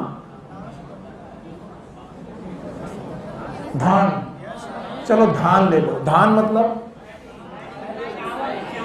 चावल, वॉट एवर यू वांट। मैं आपको एक वैरायटी की बात कर रहा हूँ, धान वान की सब दिमाग मत करो, यही बोलो। अगस्त सितंबर के समय की एक वैरायटी आपने ली, सितंबर के बाद क्या आया? अक्टूबर, अक्टूबर के बाद थैंक यू, नवंबर के बाद वाह शाबाश, फिर अरे वाह, फिर अप्रैल, फिर मई और फिर जून। बहुत बड़ी बात बता दी आपने, थैंक यू, आपने इतनी मदद की। अब सुनो, ये फसलें जब अगस्त सितंबर में बोई गई तो इनके अंकुरण अक्टूबर की शुरुआत में निकले। अंकुरण मतलब सीडलिंग्स, छोटे छोटे प्लांट निकले खेत में, सितंबर अक्टूबर के बीच। इसका मतलब अक्टूबर से नवंबर, नवंबर से दिसंबर, दिसंबर से जनवरी तक ये इसी पौधों की फेज में रहे। किस पौधे की फेज में? सुनो, बर्थ याद है? No sir. नेचुरल डेथ याद है? No sir. याद है? स्पैन याद है? नाम बताओ। बहुत मारेंगे, बोलो। पहला फेज याद है? दूसरा याद है? तीसरा याद है? पहले फेज का नाम वेजिटेटिव फेज, फिर से बोलो। दूसरा रिप्रोडक्टिव, तीसरा सेमेस्टर। सब लोगों ने बोला याद है, याद है? वेजिटेटिव फेज का अंत और रिप्रोडक्टिव फेज की शुरुआत फ्लावरिंग से होती है। कैसे? अगर पौधों में क्या निकलने लगे, क्या खत्म, क्या शुरू, तो ये अक्टूबर, नवंबर, दिसंबर, जनवरी तक फ्लावर नहीं किया, यानी पूरा वेजिटेटिव फेज खत्म, लेकिन फ्लावर, और जनवरी के आसपास इसमें फ्लावर आने चालू हुए। सबने सुना है वसंत ऋतुओं में फ्लावरिंग बहुत बढ़िया होती है, सुने हो? अरे तुम इस पौधे का नाम सरसों लेके चलो, सरसों, दैट इज राइट। यस और नो? तो आपने सरसों बोई अगस्त सितंबर के आसपास और आपकी फ्लावर निकले जनवरी के आसपास। यस और नो?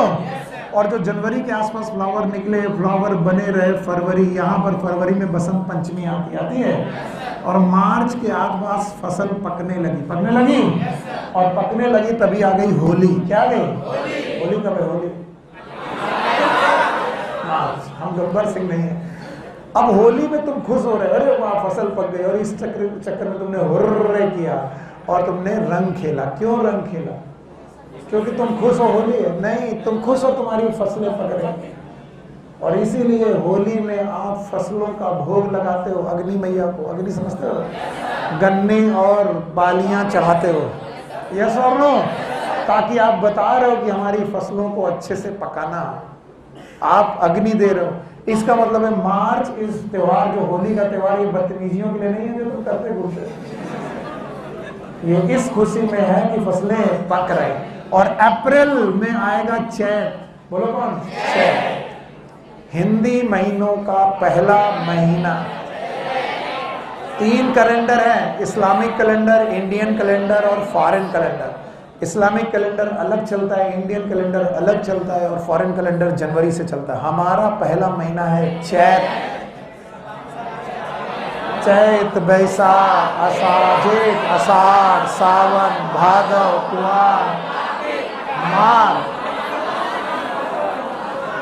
पूस। अभी माघ चल रहा, क्या चल रहा? माघ। अरे बस आगे हमको नहीं आता।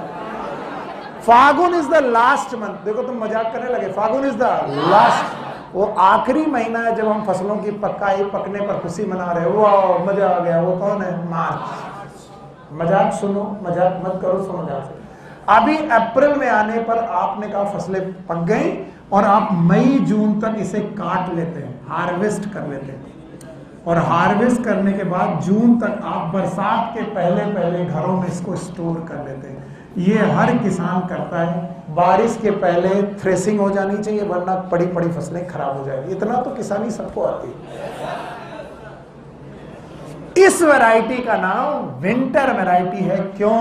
क्योंकि इसने वेजिटेटिव फेज पूरा करने के लिए पूरा विंटर ले लिया, अक्टूबर, नवंबर, दिसंबर, जनवरी तक ये वेजिटेटिव फेज में पड़ा रहा। किस फेज में? वेजिटेटिव, यानी वेजिटेटिव फेज इसने गुजारी सर्दियों में। किसमें? क्यों? वेजिटेटिव फेज में क्या क्या मिला इसे? अक्टूबर, नवंबर, दिसंबर, जनवरी। और अगर वेजिटेटिव फेज पूरी ना होती तो रिप्रोडक्टिव, और रिप्रोडक्टिव ना आती तो फ्लावरिंग। और वेजिटेटिव फेज पूरी करने के लिए क्या चाहिए? सर्दियां। इसका मतलब है विंटर वैरायटी को, किसको? विंटर वैरायटी को फ्लावरिंग करने के लिए सर्दियों का वेजिटेटिव फेज चाहिए। गर्मियों की सर्दियों, और सर्दियों का वेजिटेटिव फेज पाने के लिए उनको बोना सर्दियों में चाहिए कि सर्दियों के पहले? सर्दियों के पहले। तो विंटर वैरायटी हमेशा विंटर में बोई जाती है कि विंटर के पहले?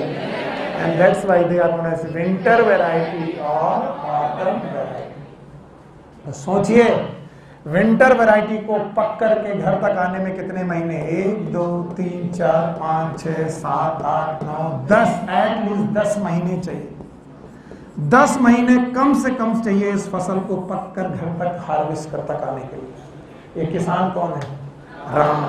और रामू जानता है अगर फसलों को ग्रो नहीं किया तो फ्लावर नहीं आएगा, फ्लावर नहीं आए तो बालियां, और बालियां नहीं आए तो सीड और ग्रेन नहीं बने। इसलिए फ्लावरिंग करने के लिए पौधे को कौन से फेज खत्म करने सॉरी, वेजिटेटिव फेज के लिए से क्या चाहिए? जाड़ा।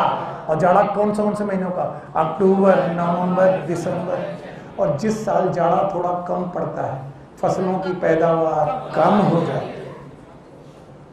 तो जब हम कहते हैं भगवान बड़ा जाड़ा पड़ रहा है, थोड़ी जाड़ा कम कर दो, तो किसान कहता चुप रहे।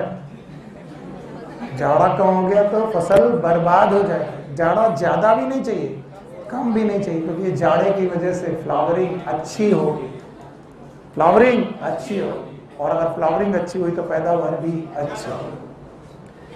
क्या कम कर रहे हो? क्या किसके बाद आता है रिप्रोडक्टिव फेज? वेजिटेटिव। और एक किसान है सुनील, दैट्स मी। ये रामू है बेचारा मेहनत कश, और एक बहुत ही आलसी किसान। कौन? सुनील, मैं। ये कहता है कि तुम बोलो बेटा अगस्त में, सितंबर में, अक्टूबर में, नवंबर में।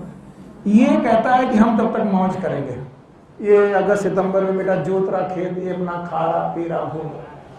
सितंबर अक्टूबर निकल गया, बोले ठीक है तुम बुआई करो, हम तो अपना लेटे घर में। अक्टूबर नवंबर आया तब इनके घर वाली ने बोला पगला गए होगा, अगर खेत ऐसे ही रहा तो बच्चों खिलाओगा। तब इन्हें लगा आइला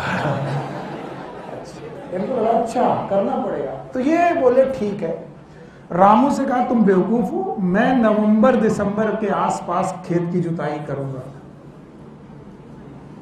और नवंबर दिसंबर के आसपास में सीडिंग करूंगा, यानी बुआई करूंगा। और मेरी फसलें जनवरी की शुरुआत में अंकुरित होकर के बाहर आएंगी, और जब अंकुरित होकर के बाहर आएंगी तब तक आ जाएगा फरवरी। क्या आ जाएगा? फरवरी। इनको जाड़ा पूरा नहीं मिलेगा, यस और नो? फिर भी फरवरी के आसपास से अंकुरण आ जाएगा, और अंकुरण आने के बाद में मार्च में इनमें फ्लावरिंग कर लूंगा। क्या कर लूंगा? फ्लावरिंग। और मार्च में फ्लावरिंग करने के बाद अप्रैल तक इन्हें पका लूंगा, थोड़ा देर 1 महीना तुमसे बाद पका लूंगा, और मई तक मैं भी काट के घर ले जाऊंगा। Yes, this variety is known as spring variety. बोलो कौन सी? तो बताओ फसलों की एक वैरायटी की 2 वैरायटी? एक कौन सी?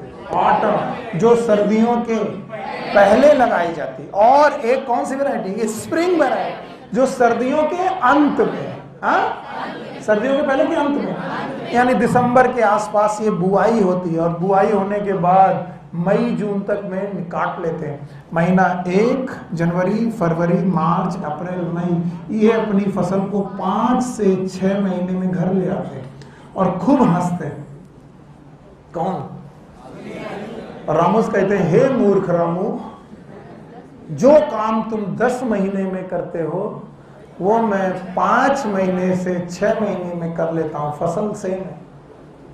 रामू कहता भैया तुम पढ़े लिखे किसान, हमारे बाप दादा यही कह के गए हैं, हम इसी से काम चला रहे हैं।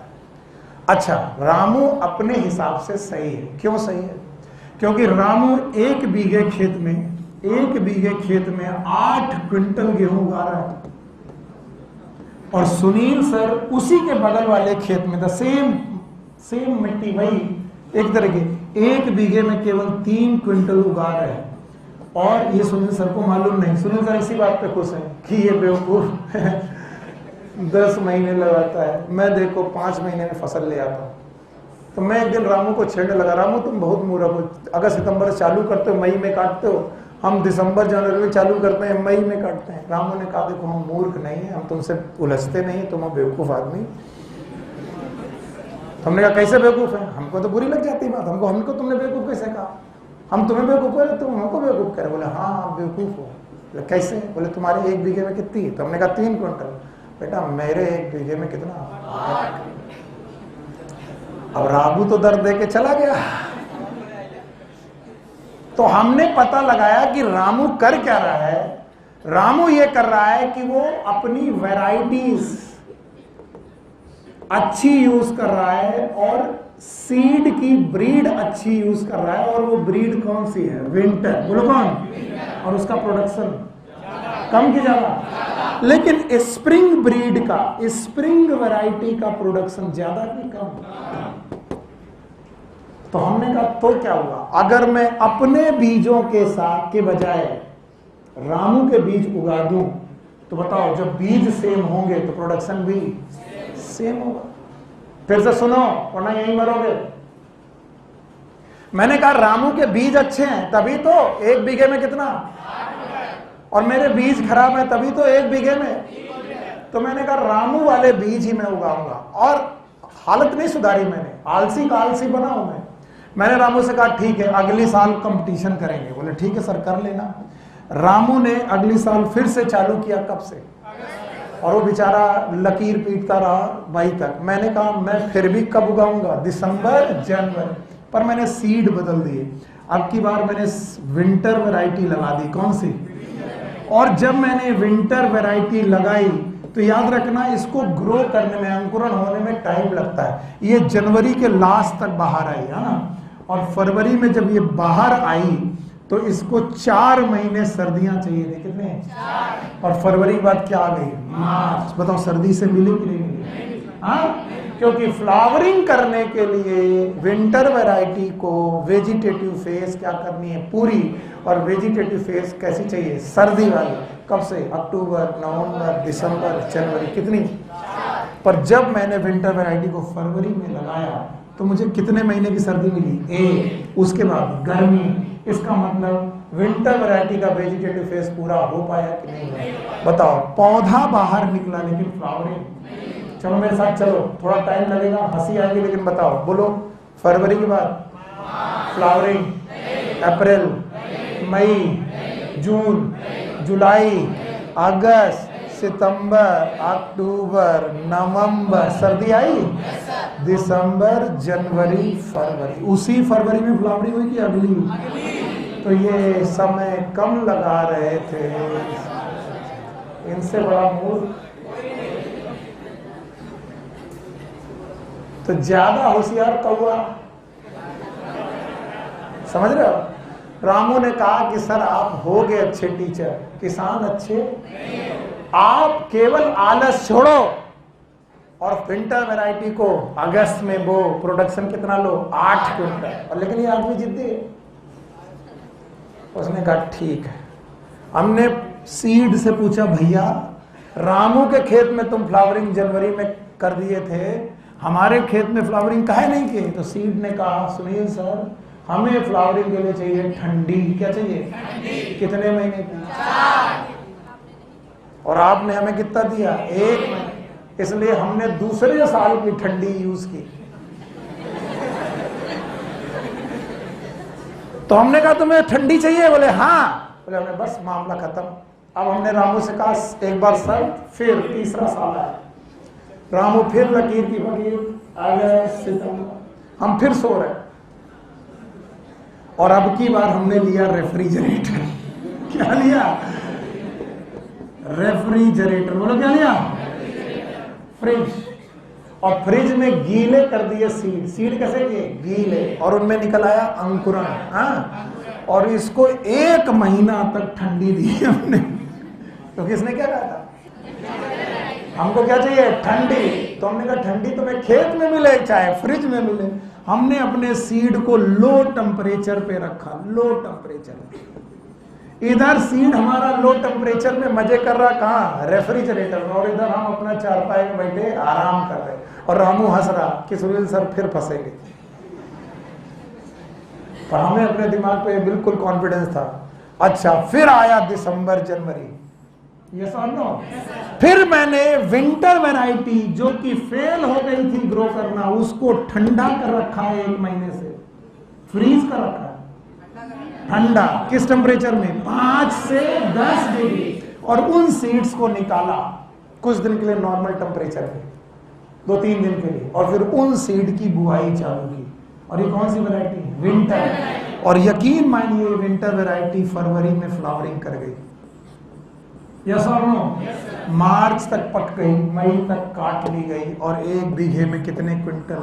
8 क्विंटल। अब रामू को बुलाया, इधर आओ। विज्ञान भी कोई नौटंकी समझ रहे थे। तो बोला कैसे हुआ? बोला हमने तुम्हारी ऑटम वैरायटी को स्प्रिंग वैरायटी में तब्दील कर दिया, and this is known as springization. बोलो क्या है? यानी विंटर वैरायटी का स्प्रिंग वैरायटी में हो जाना, it is springization, also known as vernalization. मैंने कहा था वर्नलाइजेशन का दूसरा नाम क्या है? स्प्रिंगाइजेशन। क्यों? क्योंकि मैंने आपके वेजिटेटिव फेज को, किस फेज को बड़ा कर दिया कि छोटा? कैसे? Chilling treatment. कैसा ट्रीटमेंट? चिलिंग। तो अब उन्हें वेजिटेटिव फेज ज्यादा लगेगा कि कम? और कम लगेगा तो कम समय में फ्लावरिंग कर देंगे, यस और नो? स्प्रिंगाइजेशन का मतलब समझते हो? स्प्रिंगीकरण, वसंतीकरण, बसंती नहीं। जैसे बोला जाता है अमेरिकाइजेशन, क्या बोला? जैसे इंडियन यूथ का, आप लोगों का अमेरिकाइजेशन हो रहा है। आप अपने अंदर एक अमेरिका लिए घूम रहे हो। आपसे बोला जाए मोहम्मद रफी, बोले ये कौन होता है? आप बोले सर मैं तो सुन रहा हूँ सर एमिनेम, और क्या नाम होता है, जस्टिन बीबर। और जो अपना न रहता है ना दूसरे का रहता है, ना घर का रहता है ना घाट का। चुपचाप किशोर कुमार सुनो। तो आप अमेरिकाइजेशन है। आप 14 जनवरी भूल गए हो और 14 फरवरी याद है आपको। खिचड़ी भूल गए? 14 जनवरी खिचड़ी, और तुम्हें 14 फरवरी याद है। That is known as Americanization. और जो लोग अपनी जड़ें भूलते हैं वो ना घर के रहते हैं। तो इस महीने आप लोग कोई भी बदतमीजी करेंगे। राजन तुम तो कर भी नहीं पाओगे।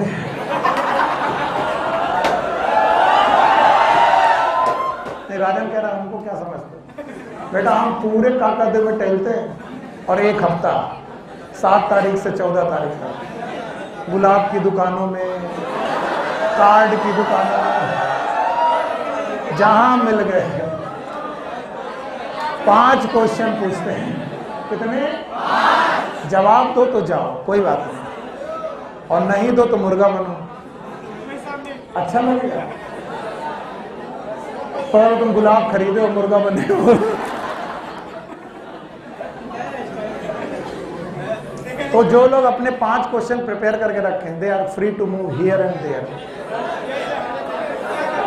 प्रतीक तुम गुलाब से होगा क्या? ये उनसे पूछो जो हफ्ता भर आइसक्रीम, टेडी बियर, गुलाब लिए घूमते रहते हैं।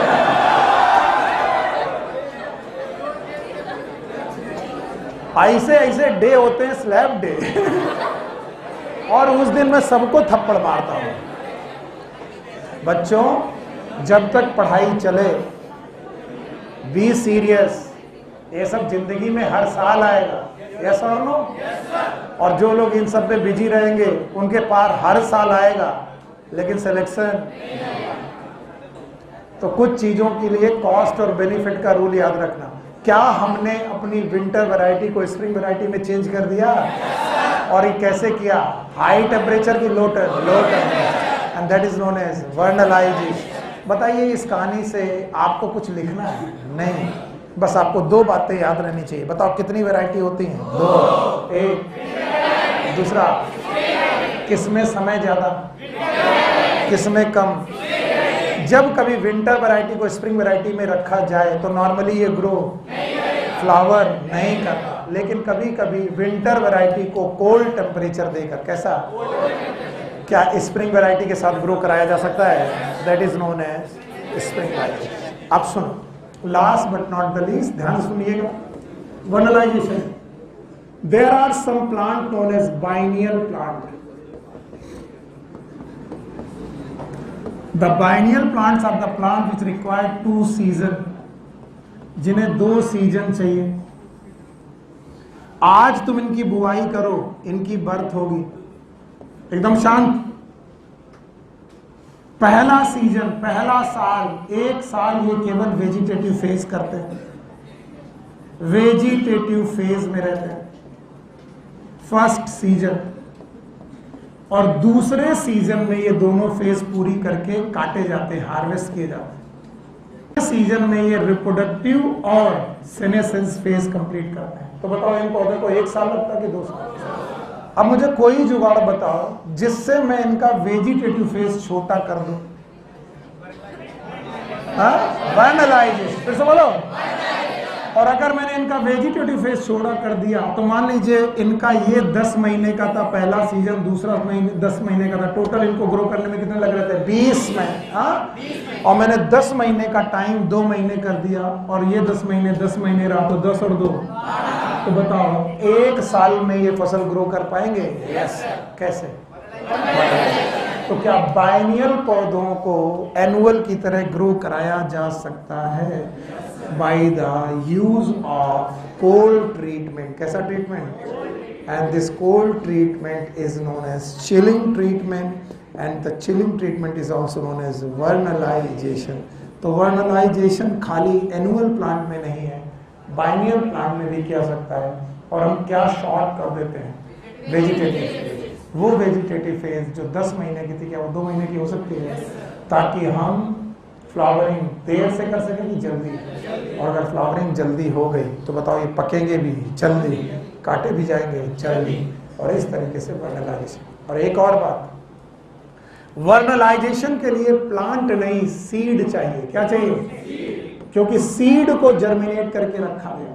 आपने सुना नहीं, फिर से बताओ, क्या चाहिए? सीड। तो इसका मतलब लो टेम्परेचर आप प्लांट को दे रहे हो कि सीड को? या फिर बेटा अंकुरित अनाज को, जिसमें छोटा छोटा अंकुरण निकला है। तो याद रखना, बोलते हैं सीड में भी वर्नलाइजेशन किया सकता है, प्लांट में भी किया जा सकता है। तो प्लांट में तो भले लीफ हो, लेकिन सीड में लीफ। तो फिर बोलते हैं लो टेम्परेचर का स्टिमुलस कौन रिसीव करता है? बोले लो टेम्परेचर का स्टिमुलस रिसीव करते हैं मेरिस्टेम। बोलो का, जरा बताओ मुझे, वहां पर लाइट का स्टिमुलस कौन रिसीव करता है? लीफ। लेकिन वर्नलाइजेशन का मेरिस्टेम। और ये एक हार्मोन बनाते हैं वर्नलिन। बोलो क्या नाम? और यही वो वर्नलिन है जो फ्लावरिंग में हेल्प करता है। याद रहे, वर्नलिन नाम का flowering hormone, it is also hypothetical. बताओ आज तक खोजा गया कि नहीं? नहीं खोजा जा सका। It is again hypothetical. So this was the vernalization given in your NCERT. NCERT में तो बहुत कम दिया है, मैंने उसको बहुत ज़्यादा बहुत ज़्यादा एक्सप्लेन करके पढ़ाया है। बताओ, वर्नलाइजेशन में 3 चीज़ें याद रखनी। बताओ, टेम्परेचर लो चाहिए कि बेटा चिलिंग? लो का मतलब फ्रीजिंग। क्या क्वांटिटी और क्वालिटी दोनों में चाहिए? कितनी quantity? It is a quality 5 to 10 और क्वांटिटी 1-20 से 1 महीने तक। कहाँ पर? खेत में, रेफ्रिजरेट। चिलिंग ट्रीटमेंट कहाँ कर रहे हो? रेफ्रिजरेट। सीड का कर रहे हो, इसका मतलब मेरिस्टेमेटिक टिश्यू में हो। बताओ, क्या ये 2 वैरायटीज जो हैं वो व्हीट में हो सकती हैं, राई में हो सकती है, मेज में हो सकती है?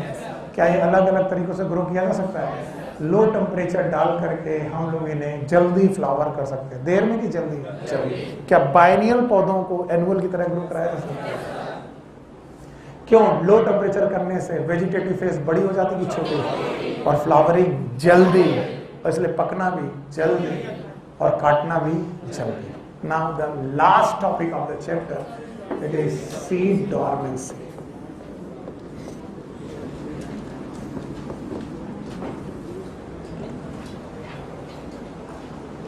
ओके, पहले तो कुछ नॉर्मल बातें, नॉर्मल सीड की बात करते हैं। जब भी कोई नॉर्मल सीड राइपेंड हो जाता है, पक जाता है, सुन लो यार, तो पकने के दौरान इसमें दो प्रोसेस होते हैं। एक डिहाइड्रेशन, यानी वो सीड सूखने लगता है। चना जब पक जाएगा हरा रहेगा कि भूरा होगा? क्यों? क्योंकि उसका पानी बढ़ रहा कि कम हो रहा? कम हो रहा है। Dehydration and desiccation.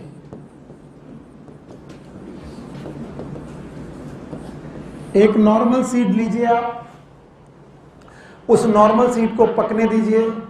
Normal seed पकने के बाद डिहाइड्रेट और डेसिकेट हो जाएगा, पानी खत्म हो जाएगा, उसका सूख जाएगा, टाइट हो जाएगा, हार्ड हो जाएगा, डेसिकेशन, हार्डनिंग।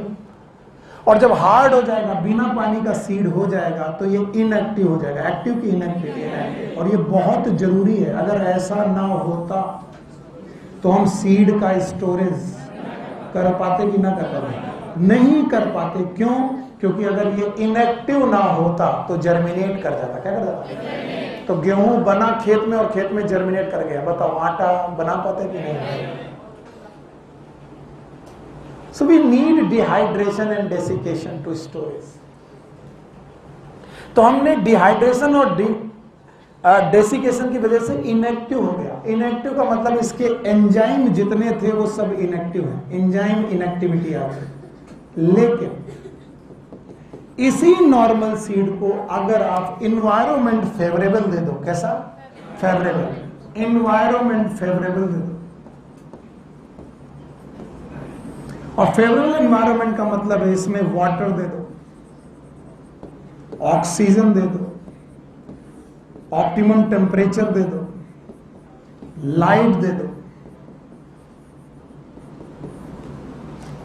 तो आपका जो सीड इनएक्टिव था वो एक्टिव हो जाएगा। क्या हो जाएगा?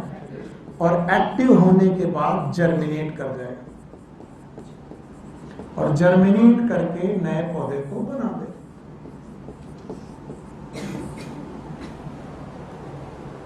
So these are the normal seed.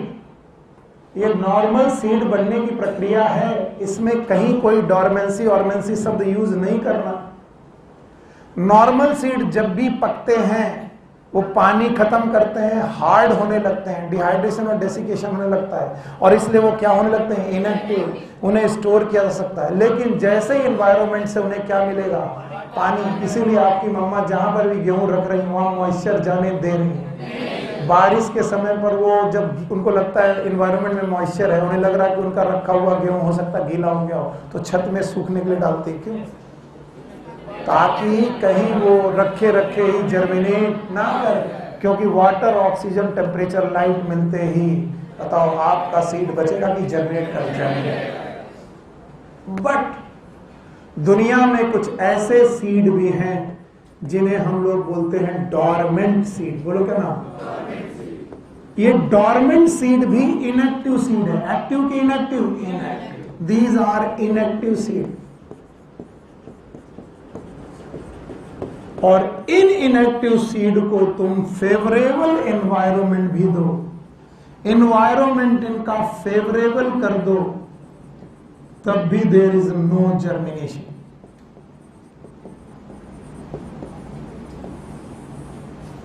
ऐसे सीड्स को हम लोग डॉर्मेंट सीड बोलते हैं, और ऐसे प्रोसेस का नाम हम लोग बोलते हैं डॉर्मेंसी। बोलो क्या नाम? Yes. What is dormancy? It is the indigenous property of seed. Seed की अपनी प्रॉपर्टी की? एनवायरनमेंट की? एनवायरनमेंट की। भैया इसमें एनवायरनमेंट का कोई दोष नहीं है। नॉर्मल सीड होता तो पानी और इस पर जर्मिनेट हो जाता है। ये सीड कैसा है? इनएक्टिव। बताओ नॉर्मल पानी और ऑक्सीजन डालने पर जर्मिनेट? तो ये बताओ नॉर्मल सीड है कि डॉर्मेंट? इसका मतलब ये डॉर्मेंसी एनवायरनमेंट पे डिपेंड? क्या ये सीड पर डिपेंड करती है? तो what is dormancy? It is a indigenous property of seed. आंतरिक प्रॉपर्टी है किसकी? सीड की, which make seed inactive and not germinate even in the favourable environment condition. Environment की फेवरेबल कंडीशन होने के बावजूद भी सीड जर्मिनेट हो रहा कि नहीं जर्मिनेट नहीं। तो what is seed dormancy? You can say it is a indigenous property of the seed, property of seed. ये एनवायरमेंट की प्रॉपर्टी की indigenous property of seed which make seed inactive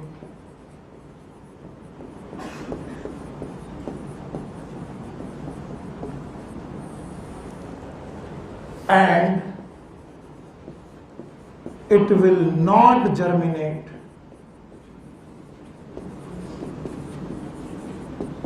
even in favorable environment condition.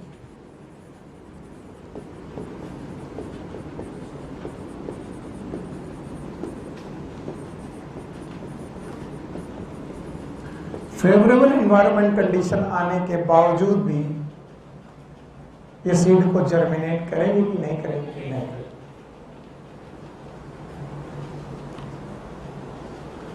चलो जवाब दो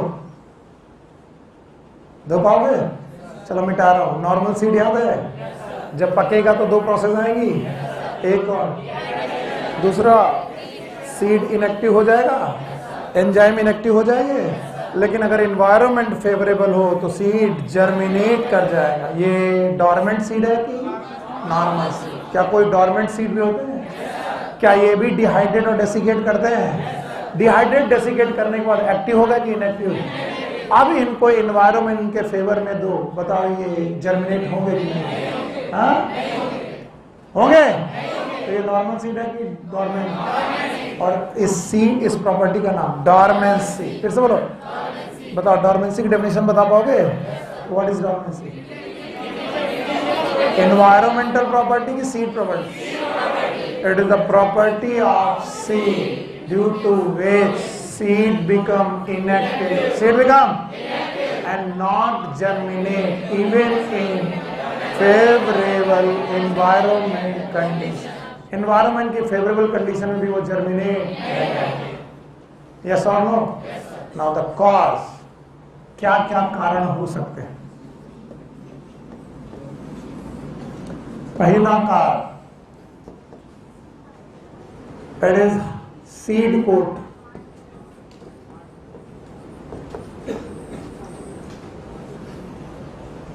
If seed coat is hard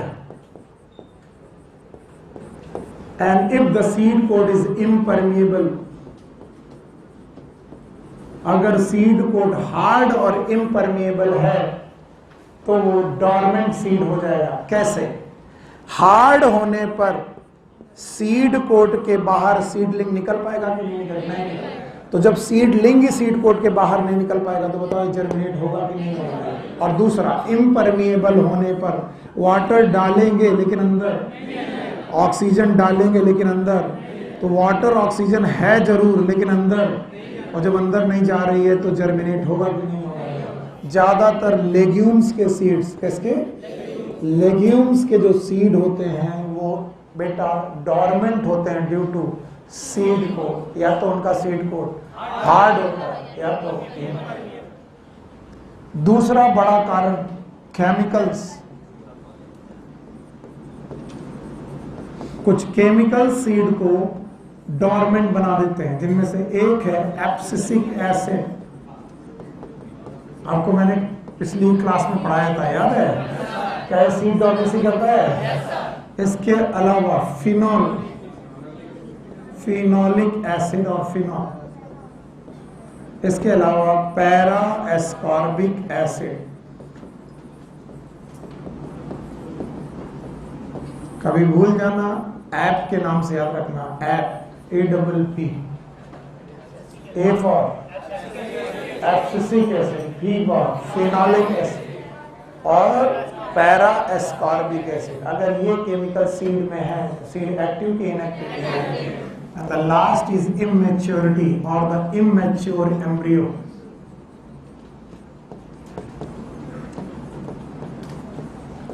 तो seed dormancy के तीन बड़े कारण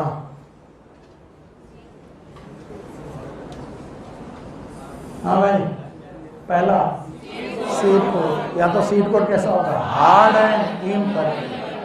हार्ड सीड होगा तो सीडलिंग बाहर, इम्परमेबल होगा तो वाटर और ऑक्सीजन अंदर नहीं आएगी, जर्मिनेशन नहीं होगा। ज्यादातर लेग्यूमिनेसी फैमिली के सीड डॉर्मेंट हैं क्योंकि उनके सीड कोट हार्ड और इम्परमेबल। दूसरा केमिकल्स, बोलो कौन कौन, abscisic acid, phenolic acid, para ascorbic acid, APP। अच्छा तीसरा याद है, इट इज इमेच्योर एम्ब्रियो। अगर एम्ब्रियो ही इमेच्योर है तो जर्मिनेट होगा कि नहीं होगा? एम्ब्रियोनल एक्सिस इज मैच्योर कि immature? Immature. These are the 3 cause. हटा दें। नाउ द ट्रीटमेंट, कैसे सुधारें? डॉर्मेंसी का ट्रीटमेंट है और किया जा सकता है। पहला ट्रीटमेंट है नेचुरल स्कैरिफिकेशन, दूसरा है मैकेनिकल स्कैरिफिकेशन।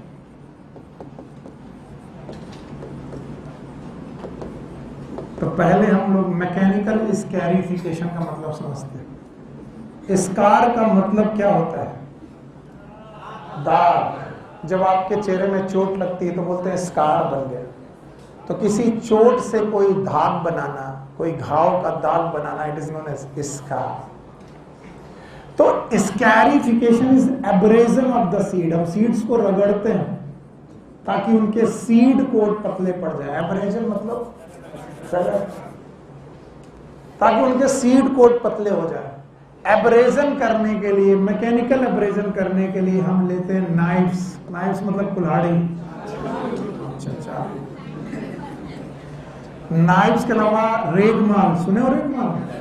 सैंड पेपर, यानी रेगमाल से सीड को घिस देते हैं ताकि सीड खत्म हो जाए, कि सीड कोट पतला हो, सीड कोट। और अगर गांव में खेती देखे हो तो हम लोग के मम्मी पापा अक्सर बुआई करने के पहले उसे बोरे में रखते हैं और रखने के बाद पूरे सीड को एक साथ बहुत विगरस शेकिंग करते हैं।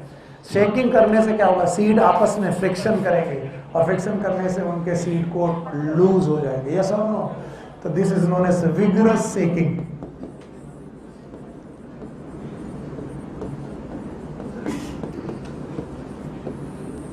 तो ये मैकेनिकल तरीके हैं। मैकेनिकल मतलब जो हम लोग कर सकते हैं। चाकू से एब्रेजन कर सकते हैं, उनके चाकू से उनके सीड को काट सकते हैं। सीड को काटेंगे कि बेटा सीड को, सीड को। दूसरा सैंड पेपर, रेगमाल से उनको हम लोग पतला कर सकते हैं। तीसरा विगरस से, आपने देखा होगा गमछा रहता है उनके पास, बुआई के पहले गमछे में सीड लेंगे, बंद करेंगे बहुत तेजी से। ऐसा करने से क्या होगा, सीड को पतला हो जाएगा। ओके, शांत रहो यार।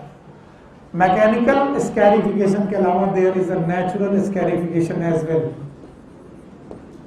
हम नेचुरली स्कैरिफिकेशन भी कर सकते हैं, यानी नेचुरली उनके सीड कोट को पतला किया सकता है। There are some former helping bacteria, वो सीड के साथ बैक्टीरिया डाले जाते हैं और ये ऐसे बैक्टीरिया हैं जो सेलुलोज को फीड करते हैं। किसको? और seed coat is made up of cellulose, तो उनका सीड कोट लूज पड़ जाता है।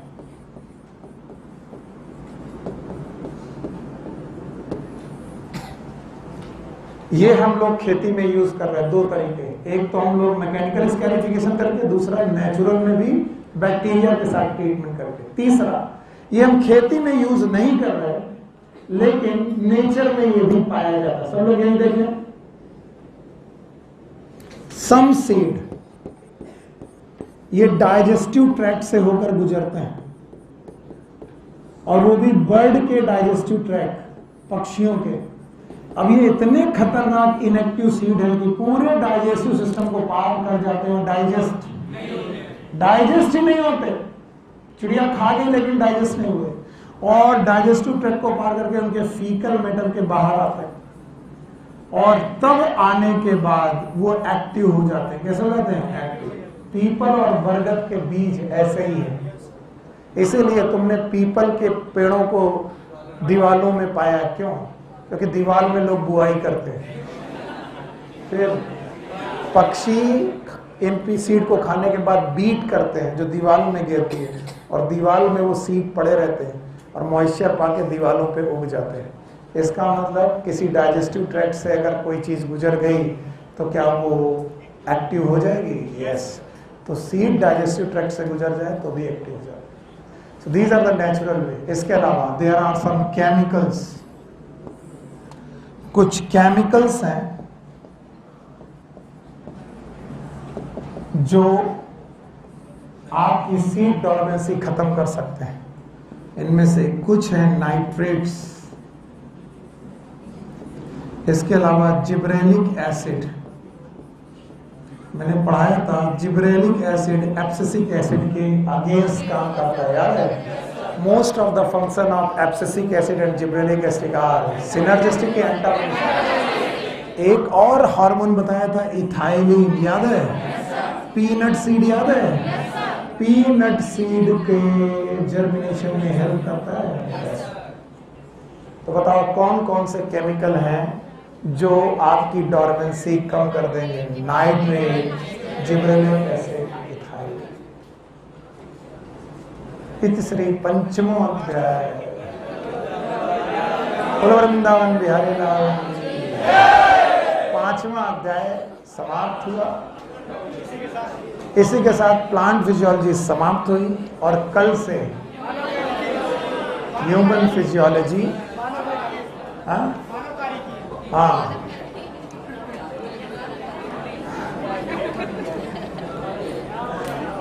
कहाँ बैठो।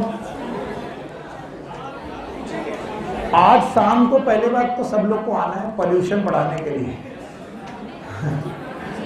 तो आज शाम को पोल्यूशन खत्म करते हैं। तो कल से हम लोग ह्यूमन फिजियोलॉजी और अगले हफ्ते से जेनेटिक्स, यानी कि अगला हफ्ता का सोमवार कब है? 8 तारीख है। तो उसके पहले ही हम लोग चालू कर देंगे जेनेटिक्स। तो 8 तारीख को अनाउंस कर दें, 8 तारीख से हमारी जेनेटिक्स शुरू, ओके? और फरवरी तक आते आते और रिवीजन चलता रहेगा। आज शाम को पूरा प्लान बताते हैं, लिख के यहाँ पर, ठीक है? रोज रोज का बताना खत्म और पूछना चालू, ठीक?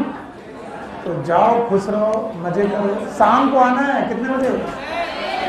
ठीक है, गुड लक।